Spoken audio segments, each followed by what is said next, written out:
Hey, what's up everybody? Dr. LeGrand here. I am excited to talk about today's topic on this live stream. And what we really need to discuss about is depression. Depression can hinder a lot of people. And it can be really frustrating for people to not know what the answers are as far as treatment. And yes, a lot of you might be on antidepressants, or you've tried different variants of antidepressants and haven't quite gotten the success that you would like to see. Now, today I want to kind of talk about, things that I do recommend for my patients that do have depression, of things that you can actually do additional, and even in some cases, don't even have to use it with actually taking antidepressants. Depends on the severity of your depression.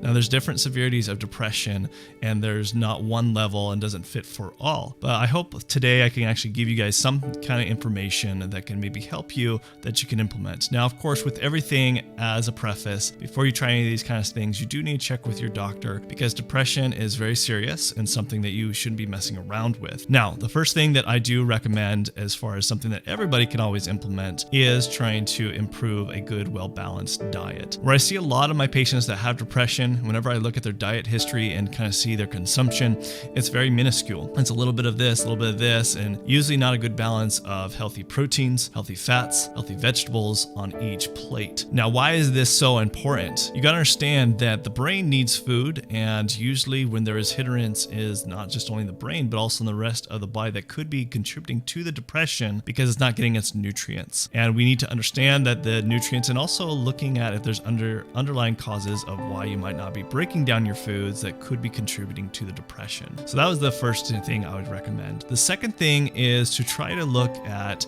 overall blood work and lab work to see if there's other underlying causes that could contribute to the depression. So some examples this could be such as like anemia or a thyroid issue. If you have not had those checked, because anemia can contribute to fatigue and depression, as well as having a thyroid issue.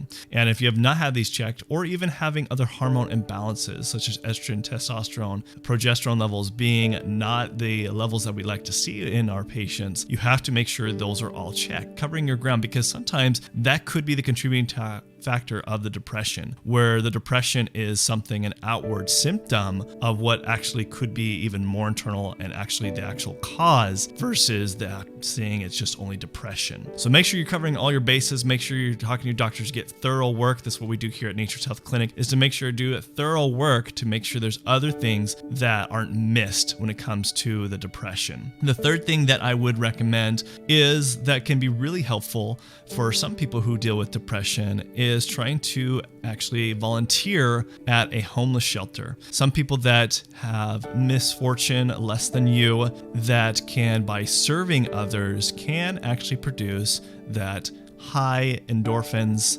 the increased serotonin levels by doing service to others. I see this a lot. This is something that was recommended to one of my professors, a psychiatrist. He was a psychiatrist. He had his own clinic, and he said he found this to be very helpful with his patients by recommending doing service to others, because it helps you kind of see that there's people that have it worse than you, and by helping others can actually make you feel better by doing something and accomplishing something by helping others. So if you haven't done that before, definitely recommend trying to try that out. That might help the mood situation for you and helping with the depression. The fourth thing that I recommend, and you probably have heard of this, is exercise. Exercise can increase the endorphins, can help balance mood, but people with very severe depression might not see this as a benefit. But people who have minor depression, they can see some benefit from this if you continually exercise. And even if you have still severe depression, I'd still say it can still benefit you in the long run by implementing things like this.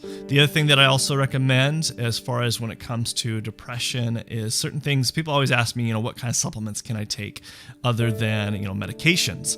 Now, here you have to be very careful with taking supplements or herbs, because they can be contradicting to the medications if you are taking any antidepressants. So you always got to check with your doctor first. But some few things that you can take if you have like minor depression, you're not really taking medications. St. John's Wort has been known to actually help with mild depression.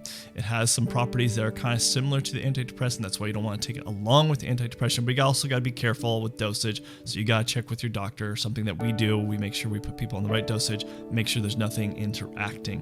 The other thing that is also can be helpful that has been known to help increase serotonin levels, which is definitely what's the problem with depression, of not having enough serotonin levels in the brain to be able to actually have a happy mood and stuff like that, is 5-HTP. So 5-HTP, you can certainly use this. You can even use it with, sometimes in some cases with some antidepressants, but you got to check with your doctor first, like I said. But 5-HTP is certainly something you can add additional that can be helpful. And you don't want to over abuse with 5-HTP, but something to definitely consider. The last and final thing, so I don't forget here, is definitely that what you can actually implement is neurofeedback.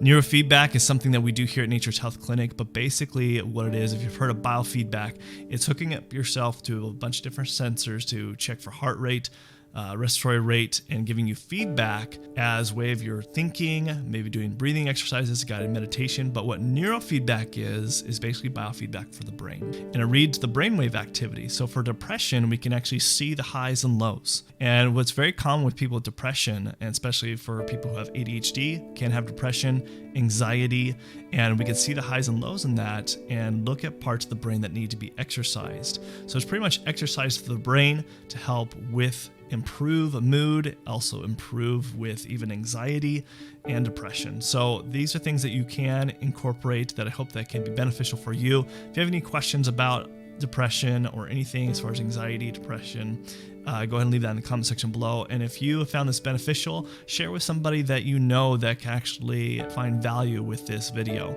And I will see you guys in the next video. This is Dr. LeGrand here at Nature's Health Clinic signing out. Thanks. Bye.